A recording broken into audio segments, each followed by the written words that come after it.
Welcome to This Week in Our Collective Heads. I'm Kevin. I'm Patrick. And I'm Cass. Yeah. Yes. And you may remember Cass as someone who's been sponsored on this show before, or a sponsor. Yes. Because she is a supporter of this channel, and therefore, for completely unrelated reasons, she's on this episode. And what we're going to talk about is kind of timelessness in games. And because you're, what, 12, 14 years younger than me? Math is I difficult, think so. people. Somewhere in there. Somewhere in there. So you were actually born about the time that the Super NES actually was released. Yes. And so, like, Nintendo games, and honestly, most of the Super Nintendo generation, you weren't really playing games at that point. I wasn't. However, and this is going to be a little odd, most of the games that I play now came out pre-2000. Yeah. So I'm a classic gamer at heart. But I have grown up with these games and seen them when I was a child, but again played them now and seen the difference that I see in the way the games are designed and the way they're playable. Right. Because there are some, honestly, there's some Atari games that are really, really well done and that I really get a kick out of. And a lot of them are not. Hold up. Yeah. Most of them do. But yeah. And with the NES and Super Nintendo, the side scrolling, and the sprite based art, a lot of that stuff really holds up. Some of it doesn't. I went back. One of the games that you've probably heard me mention a couple of times is Legacy of the Wizard, and I went back and I watched a walkthrough of that game, and I don't know how any human figured out how to do that stuff. Because like there's platforms that fall away, and you remember the dragon, right? Yeah. Okay, so apparently what you have to do is collect the 4 crowns by beating the 4 other bosses, and then do you remember the pictures of the princess or whatever that you'd always walk past? Vaguely, yes. Okay, so if you're holding the crown and you walk under that, and then you wait, then it will warp you to another area with a picture of the same thing. Yeah. Okay, so you do that like 6 times to get to a place, and then you can collect the sword there. Then you take the sword, equip it, go back to that dragon that you've run past a dozen times, you kill all the monsters in that screen, and then you fire up at it repeatedly until it spawns the final boss. There's no How did they expect us to know this? Yeah. Okay, so Legacy of the Wizard does not hold up. No. But there are games that are gameplay wise, graphics, music still immaculate. Yes. Final Fantasy VI, 3 when I was growing up, remains my favorite game of all time. Mega Man X is like you beat that like how many times? Mega Man X, I think I've beat Mega Man X about 40 times at this point. I downloaded it on my phone about 6 months ago, and I play it just all the time because it's one of the greatest games of all time. Nice. And the way that you interact with the character and the way that you understand what he's going through the actual gameplay, and just everything about that game is so perfect. Yeah, it is. I think Link to the Past is another one that holds up really, really well. And I will say this, as controversial as it is, The Legend of Zelda, the first Legend of Zelda, did not. It gives you no conveyance. Just At all. Go do something, and then you have to figure it all out. It doesn't convey to you in any way what you should do, and you can spend hours just wandering around and dying and not progressing at all. Not given any kind of push in the right direction. Yeah.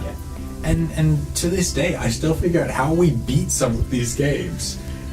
But like you said, Link to the Past, it funnels you in a direction. The map gives you enough clues that you at least know where to look. And that's my big thing, because I like open world. I always have, but there's something, and as much as I love Final Fantasy VI, it does kind of fall into this a couple of times where you get to a point in the game and you're like, I have no idea I have no idea where I go next. It's always me. When you go, what's the rainy city? Zozo. When you have to go there, I always get to that point in the game, and I'm like, I have no idea. I don't remember where to go next. City? Exactly. Yeah. I don't remember where it is. I don't remember why I'm going there.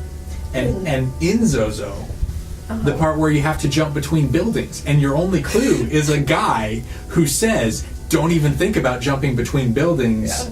And then somebody in another city says that everyone in Zozo is a liar, and the 61050 for the chainsaw. Yes. That your only clue is that you have to figure out that everybody in town tells you, like, hey, here's the hours, here's the minutes, here are the seconds. By process of elimination, you have to figure out. No. Yeah. No. And that's one of my favorite things about Link to the Past is it really doesn't do that. You can travel around as much as you want. Mm-hmm. Yeah. But at the end of the day, you're like, oh, well, there's level 3. If I want to progress in the game, that's where I go. That's one of my favorite things. And there's also a lot of like the big green obelisk things. You see those way before you can do anything about it. Yep. Yeah. And so it kind of drops hints. And if you remember those things, you know, when you're wandering around and you're like, I don't want to go to the 3 yet. Yeah. You're like, what about that obelisk? I bet I can figure that out now. And you go back and you explore those areas, and yeah. That's one of the things that I think they actually got right in Ocarina of Time. Ocarina of Time is one of my favorite games of all time. It has its issues, I'm not denying that, especially the actual graphic design of the game. Half the time you press Z targeting and you're halfway in a wall. But one of the things that I really like about Ocarina of Time is, yes, she's maybe the most annoying character in all of video game history, but Navi, she comes up to, hey, listen, and she'll tell you if you're wandering around, she'll tell you where you need to go next. And if you want to completely ignore her, you can do that too. And I like that as well. After about 10 seconds. After about 10 seconds of you hitting A. But yeah, it's a good part of the game that does that for you, but if you want to ignore it, you don't have to go to that place next. I really like that. I'm busy on Lon Lon Ranch. Exactly. Quit bugging me. I cannot beat this guy in the race, so stop talking about how creepy the mountain looks. Yes. That race is really good. I think you mentioned the transition from 2D to 3D, like that. It didn't hold up as well. There are a lot of games that really don't hold up from that generation, like Nightmare Creatures. Just really doesn't hold up if you play that on N64. Yeah. No, it's Castlevania 64 is for me the biggest one that was just nope. Oh, and Nights into Dreams. Yeah. The launch title for was it Saturn or Dreamcast? It was Dreamcast. Yeah. That, and I loved it when it came out, but nope. Does not work. 64. Well, Superman games don't work. It could. There There was one on the PlayStation that wasn't too bad. And that's the best thing you can say about it. Yeah. Because Superman games are really hard and nobody's figured it out yet. Yeah, Superman's a hard character to do in anything, but in a video game, like, it's just so OP, like, just everything. It's just not okay. Which was the cool thing about the PlayStation game, is because you were just doing that, and it gave you villains that actually, you know, some of the villains actually gave you a challenge, but most of them didn't, and it doesn't make sense why Superman takes damage when you shoot him in any game. Doesn't make sense. Superman has to be put up with against the right enemies. It's like the Hulk, right? So the Hulk just kind of matches through everything unless you give him the right enemies or send him to a different planet that has all those enemies. That's the only way to do it. So. Yeah. And when you do that, it can actually get really interesting. Yes. But you have to. It's very specific what you have to do. Yeah. So how do you feel about Sonic games? Okay. I am horrifically bad at Sonic games. However, I do like Sonic games. The first couple, when they did transition to 3D, were really iffy. Yeah. I personally don't like any of the 3D ones, but that's just... I like some of the more recent ones I play. I can't remember their titles. It has Sonic somewhere in the title, usually. But some of the more recent ones I like a little bit more. But especially that transition was rough for Sonic. Which makes sense. I mean, Sonic is clearly based off of speed. Sure. The whole game, and that's one of the reasons I'm really bad at it. Because I run into a wall and I'm dropping spikes and everything. Yeah. But with that speed and trying to transition into 3D, I can understand how everything just kind of went wonky and they got really hard, but in only specific areas. Because you're trying to convey speed in 3D and it doesn't work as well as 2D. We hadn't figured it out yet. We hadn't. Who did figure it out though early on was Mario. So Mario 64 was actually really good, and I still like going back and playing that game. It's a collectathon a little bit, but the 3D works really well in comparison to a lot of games that didn't. They got it right. The thing that really impresses me about Super Mario 64 specifically is that the controls worked, because there are entire parts of that game. The second level with all the snow and everything, like a lot of times they'll just kind of pan the camera down, and basically you're playing kind of side scroller, and so as far as 3D transitions go, that one did a lot better than most. It really did. It did. I have a slight issue with it in that I don't know where to go next. There's a little bit of, all right, which picture was the last picture I jumped through? I don't remember. They all have stars, the amount of stars that you can go through. Yeah. So there's a little bit of the, I don't remember where I'm supposed to go, but the rest of it is, it is a pretty well, solid. it doesn't tell you where to go. You have to go look for the right amount of stars and go, okay. And see, that's the thing, is like the number of stars that you have to get is a reasonable number of stars, because you're constantly unlocking new levels, and you can get because you can get all of the stars in the first one, maybe the second one, and then you can get 2 or 3 from each stage. You get to experience all of the stages, and you will find enough stars to finish. Yeah, as long as you get I think it's 2 on average. It's not even on average. I think it's 1.5 on average. Cause you don't have to get 3 stars on every one. That's one thing that I liked about the game. Is you don't have to go back and get 3 stars on every single one. Because it was 5. It's 5 objectives, and then you get one for 100 coins in each level. Yeah. So it's a crazy amount of stars that are available to you. That's right. I was thinking 3. It's 5. Yes, you're right. Sorry, Christian. But it's a game that conveys enough that you'll be able to beat the game. And that's but in a side scroller, going back to Mega Man X, is there is extra stuff in the game, but exploration is pretty easy. I mean, you go up, down, and figure out what's there, and honestly, my only issue with Mega Man X is that one stupid grappling hook boss takes an hour and a half to beat if you don't have Storm Eagles. But the Mega Man games hold up really well in general. Mega Man 2 and 3 especially, as far as the NES goes. And they also let you use all the weapons. Because there are some things that they figured out back in the Nintendo Super Nintendo era, where we do all the weapons, and then starting with Mega Man 4, when they let you charge up the Buster, there's less incentive to use all these weapons, and weapon weaknesses and things like that was a really cool thing, and they make sense. And that's what I love is if you've figured out some of the tropes and the reasons for things, you use fire on the ice enemies and you just stuff like that. I feel like classic games made more of an effort because of their limited space, and because they had fewer ways to communicate with you. They put more effort into putting those things into the gameplay itself. Yeah, design was better. That's almost across the board, which is kind of unfortunate that so many games now they don't tell you through the game. They have a tutorial, or it is the most simple thing that follow the lights. Thank you. I understand that I need to follow their lights. I get it. It was very, very clear to me.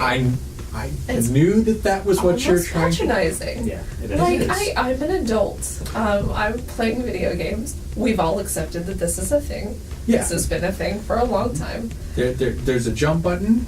There's a shoot button.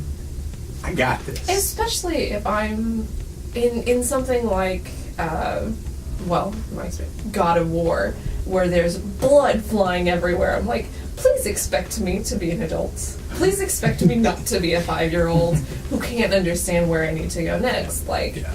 I know where to go I got next. this. And frankly, if you're putting that much blood in a game for 5-year-olds, I'm a little uncomfortable at that point. So, so many games where there's lots of violence, but it seems to be aimed toward a child in how it's presented to you. It's okay for that, but if it has anything to do with sex, no. No. Yeah. Evil. Fortunately, God of War has both. It does. It does have both. But yeah, and I feel like that sometimes they're afraid that somebody might not get it. Yeah. And if that's your lowest target is somebody who can't understand fairly basic concepts, then I think you're one, being patronizing to your audience, and two, you're not allowing the game to explore itself and allowing the person to explore with the game. Yeah. Like Souls games. I know you don't play the Souls games. A little bit, and they're You tried it. I did try it. Yeah. And they're pretty good about that, aren't they? Well, they don't the explain. notes that. Well, no. What I'm saying is they don't explain anything. Binding of Isaac, the very first screen shows you movement, item, bomb, tears. Go for it. Have fun. Yeah. Yeah, and I love when I feel respected by a game enough to figure out puzzles. Going back to puzzles, though, that's one area where I feel like we have progressed, because some of the puzzles in Yeah, I'd say we have progressed. I was just thinking, like, some of them are just, they're not very hard, but then think about Lego games and that kind of thing. There's some difficulty. But I was actually thinking of the point-and-click adventures. Like, yeah. the reason that I can't play Tim Schafer games is because I don't need to reset his answering machine message to get her to give me the note, to give to the big orange guy to drive my car so that I can leave this building. Yep. That's too much. Yeah. And yeah. Playing the recent King's Quest game, it's still a little quirky, but it's not as quirky. Yeah, the new King's Quest, highly recommend. It's fantastic. But there was one where, in spoilers, there's a bridge troll. Bridge troll. By bridge troll, I mean it's a troll who has a bridge. Who wears on a bridge. His, I don't know if you've gotten that far. Okay, I don't know if you've gotten that far. Yeah, he's a giant. The girls thought that was the funniest thing He's ever. bridge. So that. So you have to summon him. Yeah. You have to blow a certain horn and then to summon the bridge troll. That's really creative. I really like that. Exactly. Now, earlier on, you've talked to a baker who says, I can make this pie for you. I need some ingredients. Okay.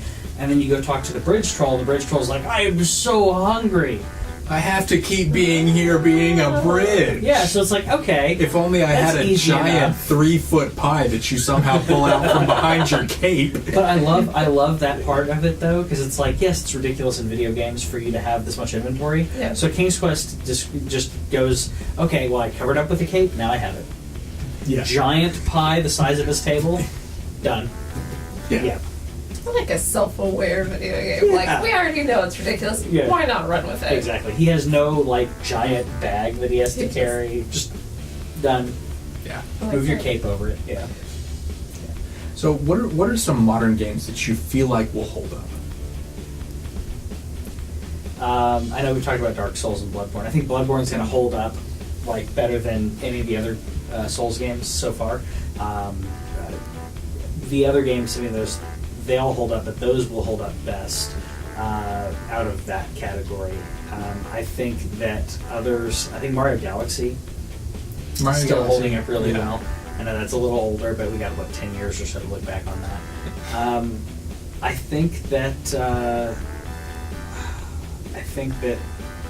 we're going to look back at this generation, and it's going to be hard to weed through all the indie games. I think that's going to be the hardest bit of that. Speaking of indie, though, Journey, Flow, Flower, those are going to hold up. They're definitely going to hold. I guess if we're talking about holding up, not just saying what will people be playing, but will they hold up? Yes, those will hold up. Something, and kind of the thing that my initial idea for this particular episode was, what are games that people will be able to come after the fact and be able to say, okay, this game is quality. Yeah. And the quality is not hindered by graphics, by gameplay issues we've gotten past, because like they re-released an updated version of Majora's Mask and Wind Waker and Ocarina of Time, so you played an updated graphics version, but they didn't update the gameplay or anything. Yeah, which I really, really appreciated. I played through to when you first meet Zelda, and spoilers for Ocarina of Time. Zelda's in it. Surprise! And yeah, like the graphics held up a little bit better. I only looked through a wall twice, which was nice. But the gameplay itself was not affected, and I really like that. And that's one of the things that I will never forgive them for with Final Fantasy VI for the phone, because it don't do that. Don't update it. Don't fix what And ain't I'm broke. so angry about that because I wanted to play it. But yeah, like they updated it enough that I wasn't distracted by graphics issues, but they did not update the actual game, which I really Because they didn't have to. Exactly. And that's the point. Is that if you make your game good enough, the graphics can be updated. You can give us a new version of the game, but most important out of anything in a game is the gameplay. Grand Theft Auto 5 is going to hold up considerably. Red Dead Redemption is definitely going to hold up as well. Grand Theft Auto 5, the Grand Theft Auto games in general, because they are a parody of our culture at the time, are not only GTA 3 and 4 driving mechanics aside, Yes. they hold up. Yeah, because 5's driving mechanics is great. It is. 3 wasn't that bad. 4 No. was horrible. Try to play that crap on a phone. Oh, God, no. Oh, well, yeah. Try to play it on a It's like phone. 8 times harder on a No, phone, but though. shooting is so much more fun because tap, you're dead. I don't like that. No, But that's how I played on a PC. Playing on a PS. You tapped your... No, you clicked on the enemies and they died. Yeah. In Grand Theft Auto 3? Yeah. I never played it on PC. I thought that... Yeah, you just... What? You just tap them however many times they need to be shot, and then they That's not how die. things happen. Sure You it have is. to aim. No, that's how guns work. No, that's how mouse and keyboards work. You just tap on them. Tap. It's perfect. I really want to. Okay, now I want to see a superhero in something that just taps enemies according to his or her field of vision, and they die. And he's really good at touch games. Make it happen, Powers. Seriously. Oh, it's such a good show. It really is. I can't get over it now, and I finished the first season, and now I don't know what to do. Well, we still have a month and a half. Yep. That's not too long. So what are some of your favorite games that you think held up, and which ones didn't? Yeah. I go Nightmare Creatures is worst. And especially if there's a game that you are able to pass on to the next generation, because that's what I'm doing with my girls. We're going through Journey, we're doing Sonic, we're doing Mega Man. You're doing Lego Marvel, which actually I think will. I think the Lego games will. Yeah. I agree. Because- Ori and the Blind Forest will. There's a lot of Yeah, and anything by that game company is going to hold up. And I know I've already mentioned this on the show, but they beat Journey. That game is for literally everyone. Yes. That game is so good, and I really applaud game makers that take the time, that take the effort it takes, because it does take more effort. But when you do this, your games will continue to resonate with generations eternally. Agreed. Have a good one.